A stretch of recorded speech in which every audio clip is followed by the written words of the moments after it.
Hello everyone, welcome back. Sorry, I've been having some issues with recording. It has been running slow and glitchy, and I have like 2 terabytes and like 100 gig is all that's used on it, so I don't know what the issue is. And the company tells me that I got to get a new computer. I'm like, this computer's 12 months old. I mean, it's been used only for this. What are you talking about? Enough of that. Sorry. This is the 9th time I've tried to start this recording. It's not been fun. It kind of every other time, and it's starting to become an issue where I have to stop. I have to try it like 4 or 5 times. So I don't know if it's a webcam or what. I don't know.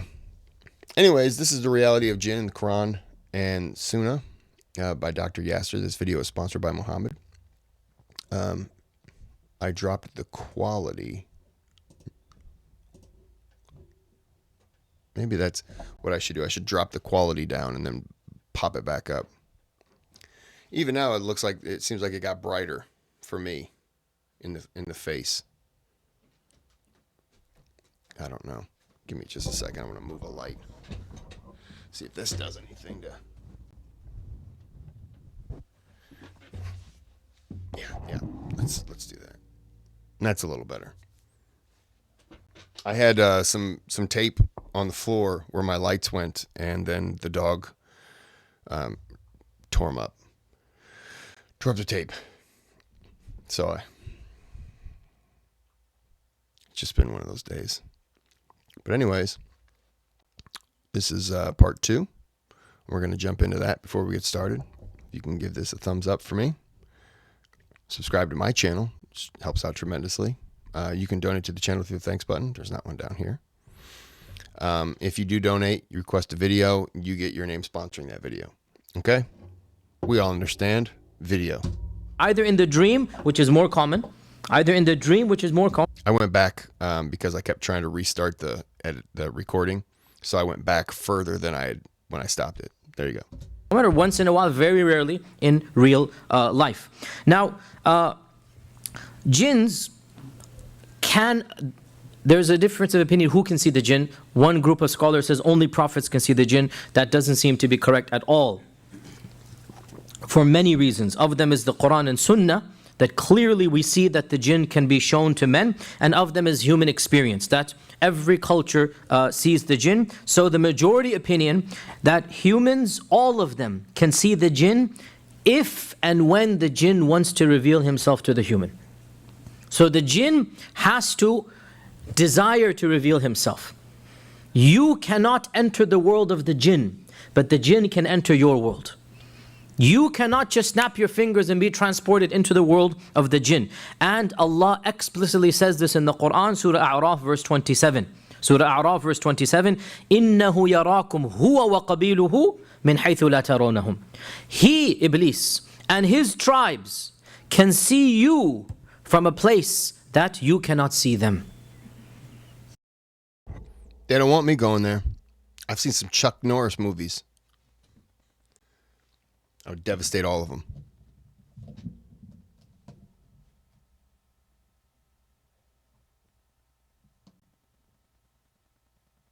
Okay, there's none around me. All right, that was a safe comment then. He has access to your world. You don't have access to his. He can enter your lands, or your, not lands, but dimension, if you like, if you want to be philosophical or physics or whatever. I'll call the cops. Done. They're going to jail. They're going to jinn jail. He can enter your paradigm of living. You cannot go into theirs.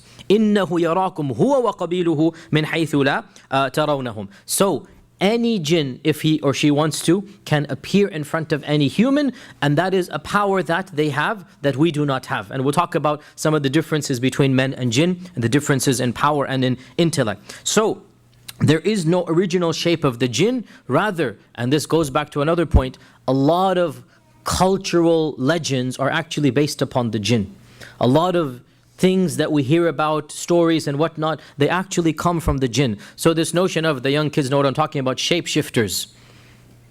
An entity that can go into any shape it wants. It wants to. This is very common in many legends, in many civilizations. It's not just in Western culture. It's not just X-Men and that woman that can shapeshift or whatever, right? Not that you should watch that, but anyway. So it's not just in this modern culture. Every civilization has this type of notion of a shapeshifter. Where does it come from? It is the jinn. The jinns are the real shapeshifters. The jinns can appear in any shape and fashion and form. They can also appear in the form of dead people. And we know this from the hadith of the Prophet ﷺ when he said, if you see me in a dream, then know that you have really seen me, because the shayateen cannot duplicate my form. What does that mean? They can duplicate anybody else's form. Anybody else's form, they can duplicate it, right? So this leads us to a very important point, and that is that we, and youngsters especially, pay attention to this. We don't believe in ghosts. We believe in jinns. We don't believe in ghosts. A human ghost, we don't believe in that. They will come back and haunt people. No, that doesn't happen. The soul goes to the other world. The soul does not return to this world that we live in. The soul of the human goes to the barzakh. The soul of the human does not and cannot return to alam ad-dunya. It cannot come back to the world of the wakeful man. Maybe for the sleeping man. That's another question, we're not going to get into it now. But the wakeful state that we're in right now, the souls of the dead never ever come back to. I got a question then.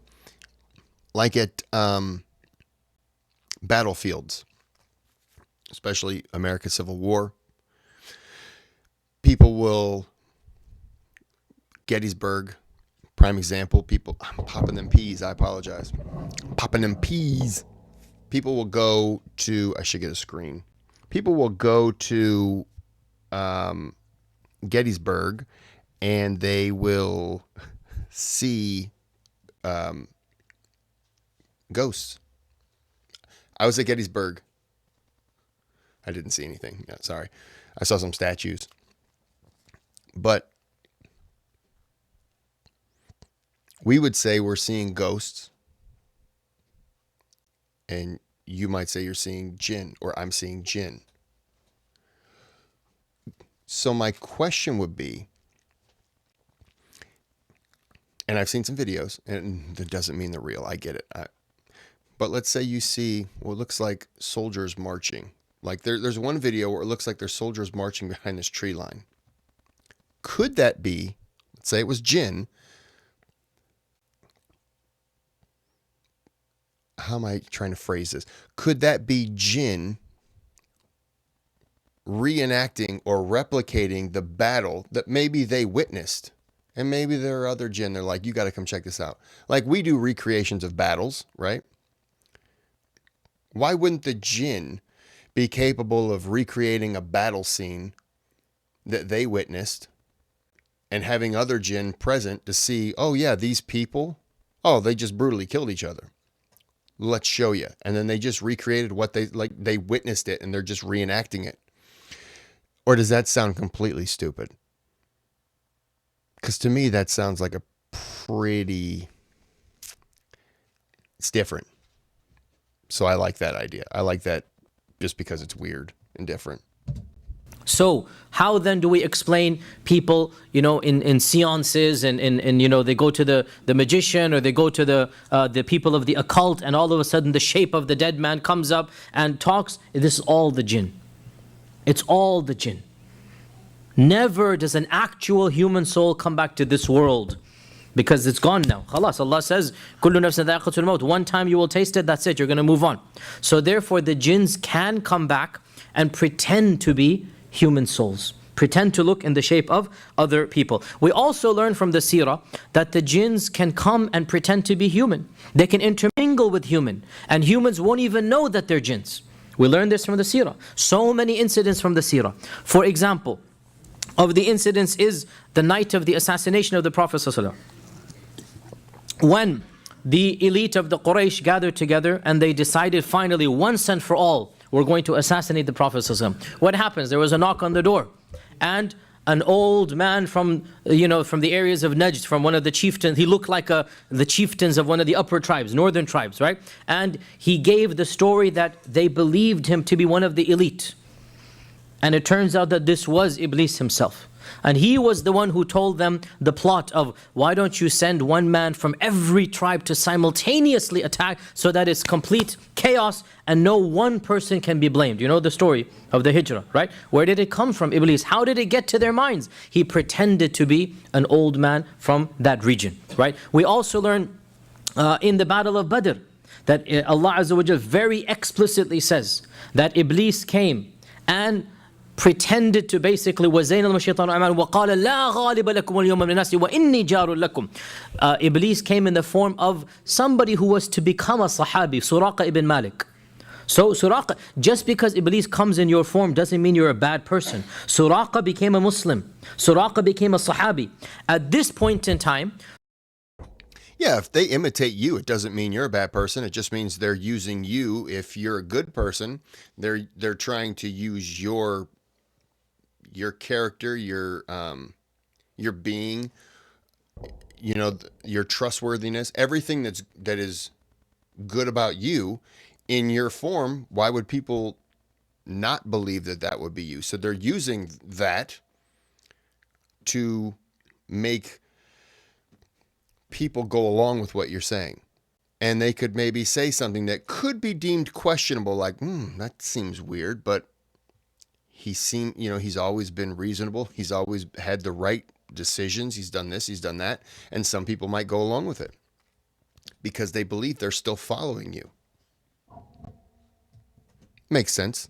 Now, if you remember back in 2 years ago when we did this in the Seerah, inshallah all of you fully remember, we have the note taker here as well, that why were they scared about Suraqa ibn Malik? Who can tell me?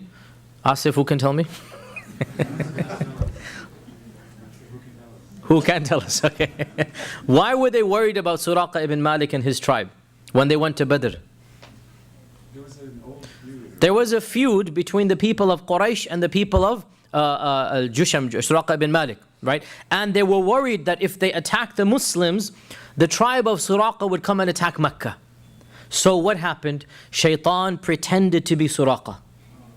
It's very explicit in the Qur'an. It's very explicit in the Qur'an. That Shaitan came to them and said, go forth and fight. You will be victorious. And I am a good friend to you. إِنِّي جَارٌ لَكُمْ. I'm not going to harm you guys. I'm going to be your protector. Don't worry. And of course, he's pretending to be from the other tribe, Suraqa ibn Malik's tribe. So, before we go any further, I have a very important message. And that message is, hey, it's me, still back. Not a jinn at all. Should donate to the channel. Keep it jinn free. And the message is that sometimes things happen. Back to the video. this gave them confidence and they left Mecca. What does this show? And then فَلَمَّا تَرَأَتِ الْفِئَتَانِ, when Suraqa, quote unquote, Iblis now, when quote unquote Suraqa saw the fi'atan, saw the other tribe, and he saw the angel Jibreel come down, and he saw the malaika, he turned around and began to run away. And Abu Jahl stopped him and said, Suraqa, where are you going? You promised you're going to help.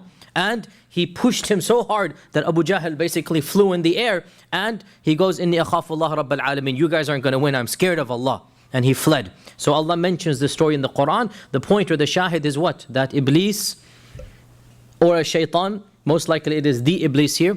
In fact, the hadith mentioned it is Iblis in this incident, whereas in the incident of the assassination, it was one shaitan. But Iblis comes on the day of Badr and runs away. So he comes in the form of a man. Also, we have the famous hadith in Sahih Bukhari and Sahih Muslim of Abu Hurairah, that famous hadith of Abu Hurairah, that the Prophet ﷺ appointed him to guard the treasure or the zakat that had come to the Prophet ﷺ. There was a large pile of money, and so the Prophet ﷺ said to Abu Hurairah, just guard this money for tonight, make sure that nobody comes from outside the city or anything to take it away. And lo and behold, Abu Hurairah said, I was almost about to go asleep when I heard somebody slinking around and moving, and I woke up and I saw a poor beggar taking some money and going away. I caught him. And I said, لَأَخُذَنَّكَ إِلَىٰ I'm going to take you to the Prophet. How dare you steal sadaqah money? How dare you? Have you no shame? So the man begged and pleaded, and he said, I have a large family. And he continued to keep on speaking until Abu Hurairah said, I felt so sorry for the guy that I let him go. Right? The next morning, the Prophet ﷺ asked him, how was your visitor last night? So Jibreel informed him, how was your visitor last night? So Abu Hurairah told him the story. So he said, he's going to come back again, don't worry. So he's going to come again. So Abu Hurairah said, Wallahi, this time, khalas, I'm going to for sure take him to the Prophet. The next night he didn't sleep at all. He was awake. Lo and behold, he comes, jumps on him, grabs him, and shaitan's sweet tongue works its way. On, begging and pleading throughout the night until Abu Hurairah felt so sorry, he actually let him go again. Because he doesn't know who it is. He still thinks it's a human being. Once again, the Prophet says to him, and if he told me, don't worry, he's going to come back, I would feel like, okay, how did you know? So if he's coming back, there's got to be something to it. In a not good way, in a negative way. So I would just, especially if he said, look, he's going to come back, it's fine. Okay. But if he just says, he's going to come back, that tells me that I am falling for something that I probably shouldn't be. If that makes sense. Once again, he's going to come again. The third night, Abu Hurairah makes a promise that I am for sure now not going to let him go. Well, he tries, and Abu Hurairah is adamant. This time you're not going to convince me. Then he says, okay, what if I give you some advice? It will benefit you basically for as long as you live. It's going to be a very beneficial advice for you. So he said, what is this? So he said, before you go to sleep, recite Ayatul Kursi. It will protect you from shaitan. So Abu Hurairah took this advice and let the man go. Now this time he had to pay a ransom. This was the hadith. So the Prophet ﷺ, when he heard the hadith, he said, صَدَقَكَ وَهُوَ كَذُوبٌ. Those who took the Asma'ullah class, fa'ul, kadhub. What is fa'ul? What does it mean? The one who's continuously doing the action. صَدَقَكَ وَهُوَ كَذُوبٌ. He has told you one truth, but he is a habitual, perpetual liar. Kadhub, kadhaba all the time. He knows nothing but kadhib. And then he said, didn't you realize who was your guest last night? He called him the guest. Because who was it? Because that was shaitan. Now this shows us that, firstly, read Ayatul Kursi before going to sleep, because straight from the devil's mouth, as they say. He himself has told us. And we don't care what he has said. More importantly, our Prophet ﷺ has said, he's spoken the truth. He's spoken the truth even though he is a habitual liar. So, all of these hadiths show us what?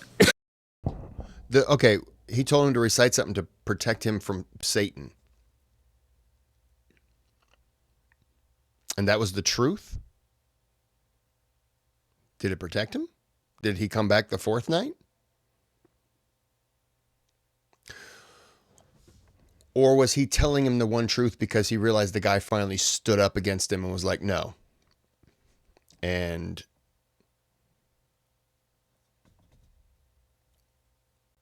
that's a good question. To me, it's a good question. I don't know if you think it's a good question. I think it's a good question. That the shayateen can appear in front of the in front of the men. The jinns can appear in front of the men. And that it is also possible that they will take on the form of human beings. And Ibn Taymiyyah mentions that he knows for a fact that so many, now this is especially true in the mystical groups, that they think that their shaykh has holy powers, right? And Ibn Taymiyyah says, I can tell you so many stories of a group seeing their shaykh at the same time and multiple times. And he gives a very bizarre story that one day I visited a group of students in another city and they told me that they had called upon me, Ibn Taymiyyah, and I came to them to answer their needs and deeds. And I said, no, wallahi, I have never come to you. That was a shaitan pretending to be me, in my image and form, coming to you, pretending to be me. And of course he told them that you have to worship Allah alone, you cannot call out others and whatnot. So the point being, this is even happening, to Ibn Taymiyyah himself, that an entity or a person that you believe is holy, he's coming to you in your dreams, he's coming to you in your wakeful state, and in reality this is nothing other than the shayateen or the jinn himself. So the point of all of this is what? That the jinn can appear to the human when the jinn wants to appear in front of the human. And even our Prophet ﷺ, he mentioned this as well, that once he was praying in salah, and 3 times he said, أعوذ بالله من الشيطان الرجيم أعوذ بالله منك أعوذ بالله منك أعوذ بالله منك.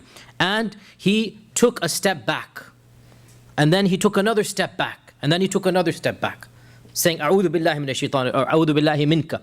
And in one version he's even pushing his hand. Then he took a step forward and he said, بسم الله ألعنك بلعنة الله. In the name of Allah, I curse you with the curse of Allah. And he took another step forward, he took another step forward. So now he went back to where he was, and they could see him with his hand out like this. Then obviously when the salah is over, obviously they say, Ya Rasulullah, what happened? So he said, one of the ifrit of the jinn, we'll talk about this in a while, one of the ifrit of the jinn came to me and attempted to wave one of the branches of the fire in front of my face to distract me during the salah. And that's why I said, A'udhu billahi mink, a'udhu billahi mink, a'udhu billahi mink. Then I sought refuge in Allah, and then I said, Bismillah, al'anuka bila'anatillah, and I held on to him by the collar, so much so that I could feel the coolness of his breath, or his lu'ab, or his saliva coming. I could feel, basically, it's an expression in Arabic which means I could feel his body, or I could feel how close I was to him. And I thought, let me tie him up so that you can see him the next morning. Let me tie him up to one of the pillars. But then I remembered what my brother Sulaiman said to Allah, وَقَالَ رَبِّ هَبْ لِي مُلْكًا لَا يَنْبَغِي لِأَحَدٍ مِّن بَعْدِي. Give me a kingdom that nobody would ever have after me. And so I let the shaitan or the ifrit go. And we'll talk about this issue of Sulaiman in a while, maybe even in the next part 2 of this class. But Sulaiman, as you know, had control over the jinn. Allah gave him control over the jinn. And the Prophet ﷺ did not want to compete with that, because Sulaiman said, give me something nobody will ever have.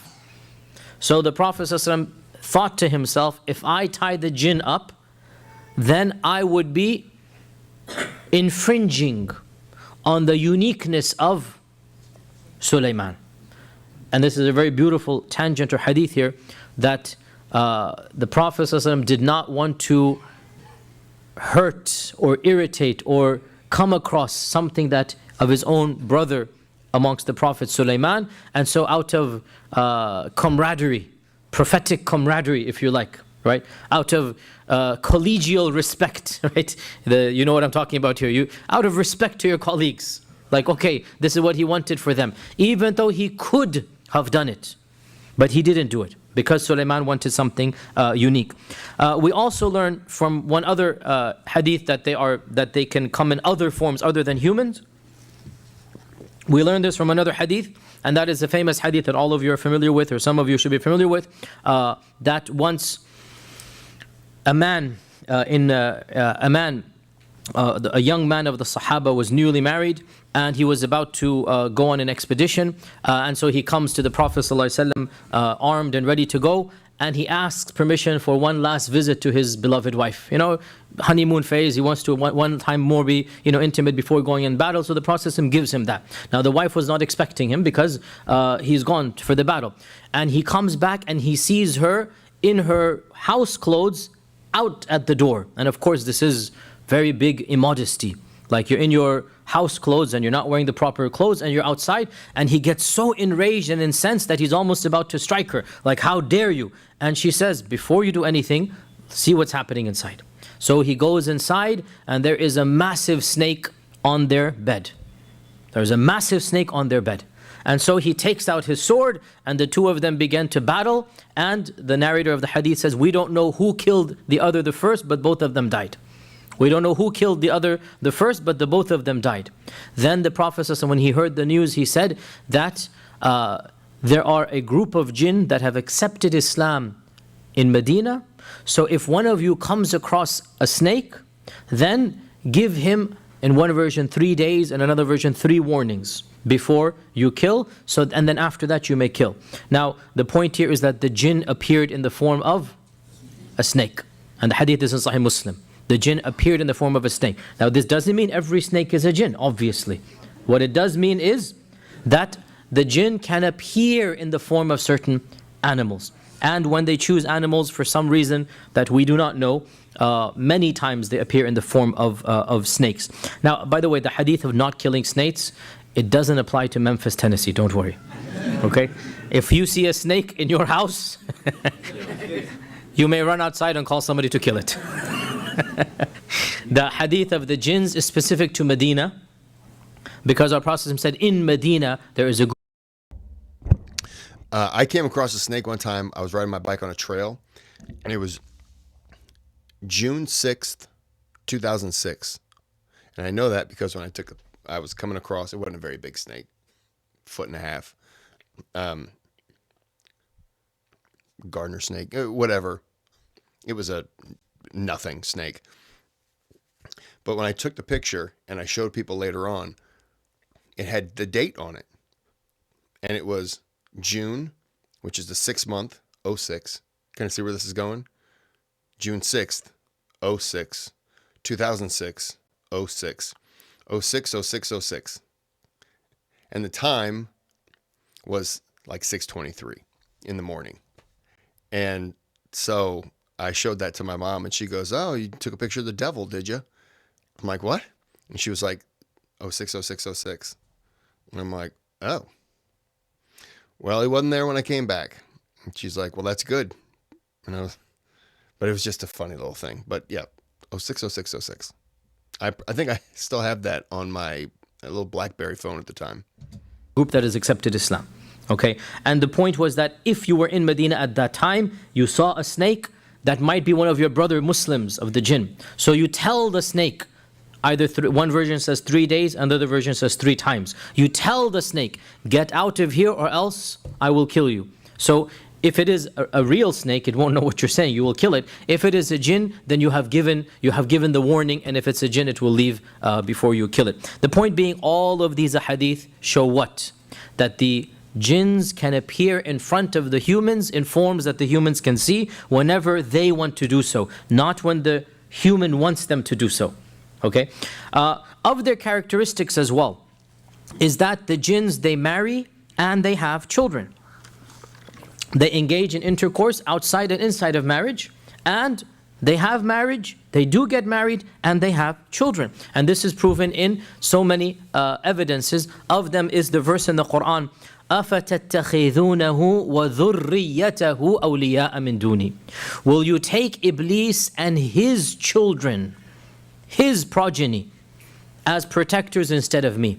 So Allah mentioned that Iblis has dhurriyyah. And dhurriyyah literally means his progeny after him. أَفَتَتَّخِذُونَهُ وَذُرِّيَّتَهُ أَوْلِيَاءَ. And also, of the evidences that the jinn engage in intimacy is the famous ayah in Surah Ar-Rahman that all of you know, لَمْ يَطْمِثْهُنَّ إِنسٌ قَبْلَهُمْ وَلَا جَانٍ. Neither men nor jinn have been intimate with these hur, which means that the jinn have the capacity to be intimate. The jinn have the capacity for this, but these entities in Jannah or the Hurun Ain have not been touched either by the men or the jinn. They also eat and they drink. They also eat and they drink, and we learn this from so many ahadith as well. Of them is, well, you guys give me a hadith. How do we know the jinn eat and drink? Give me anything. There's so many evidences. Excellent, excellent. What did the Prophet say? What did he say? Very good. لا تأكلوا بالشمال فإن الشيطان يأكل بالشمال. Don't eat with your left hand because shaitan eats with his left hand. Okay, it was in the test. Okay, alhamdulillah. Exactly. So the bone is going to be the food of your brother jinn. So they have food, they eat with their left hand. Also, the famous hadith of Bukhari that when you enter the house and you don't say Bismillah, Assalamu alaikum, the jinn says, Halumma, come here, there's free food to eat. Right? So your meal becomes jinn meal. Your meal becomes jinn drive-through. They come through and they take your food if you don't say Bismillah. So all of this clearly demonstrates that the jinns need to eat. They need sustenance, just like we need sustenance. And in fact, we can also say that every created being in this manner needs some type of sustenance. Only Allah is Al-Ghani. Only Allah is Al-Ghani. Every other created object needs something. What that is will be related to what it is. So the jinn needs something of their entities or whatever. We need something coming from the earth, so on and so forth.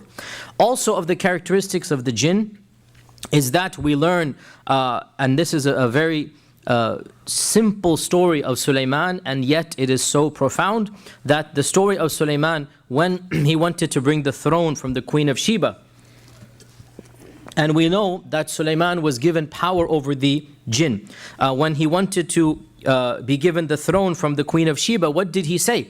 That who will bring me her throne before she manages to come to me? Now Sulaiman is in his temple, his masjid of Jerusalem, which was considered to be the most magnificent structure ever built by men up until that point in time. But it wasn't built by men, it was built by jinn. But it was considered to be a magnificent structure, tall, towering walls, what we would call minarets as well, massive slabs that humanly were not possible to do. This was a structure that was simply dazzling beyond recognition. And the Queen of Sheba had a throne that she was proud of. And perhaps it was a magnificent throne, but it didn't compete with the Sulaiman temple. Perhaps it was a magnificent throne. That وَلَهَا عَرْشٌ عَظِيمٌ. Now the fact that the hudhud or the hoopy who has seen the palace of Sulaiman still considers her throne to be magnificent clearly shows it was a magnificent throne. Clear? Right? So the hudhud has already seen the palace of Sulaiman. You guys understand the story? Am I? Yes? The hudhud says, the hoopy says, after coming back late, that I came across a group that was worshipping the sun. They have a malika or a queen, and وَلَهَا عَرْشٌ عَظِيمٌ. She has a magnificent throne. The fact that this bird, who is well aware of Sulaiman's magnificence, can still describe her throne as being magnificent, demonstrates that truly her throne was an amazing, stupendous throne. We're going to stop it there. It's supposed to be 22-minute videos, and I've went over a couple minutes, so I might shorten the next one.